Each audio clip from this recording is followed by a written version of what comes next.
out of business. That is not an uncommon result.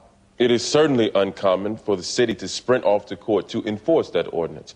And the impact on my client is hardly incidental. That ordinance was passed for the express purpose of closing the doors. Were you in the room, Mr. Young? I didn't have to be, Mr. Davies. The doors are as transparent as the motives. If Mr. Young is claiming the city lacks the authority to rezone districts... I am not claiming that. I am saying this ordinance was arbitrary. It was promulgated in bad faith. It is politics, and contrary to what Mr.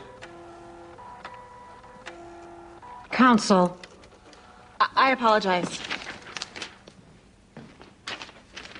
Your Honor, I call your attention to Blankenship versus Michalski, recently decided in 1957. The city of Palo Alto rezoned its permitted use zones for the purpose of closing down a pharmacy.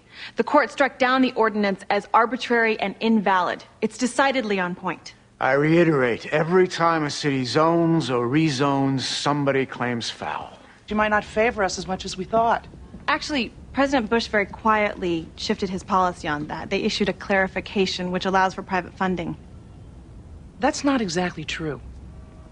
There's one other danger. This case hits all of the abortion buttons. Gee.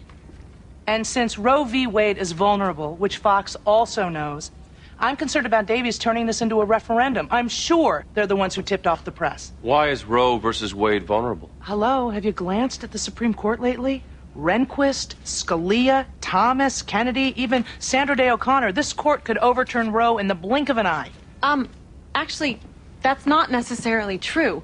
If you look at Planned Parenthood versus Casey, decided in '92, you'll see Kennedy, O'Connor, and Souter all supported Roe. Wrong. We lose one justice, we lose Roe versus Wade. Look, you don't want to get into Roe versus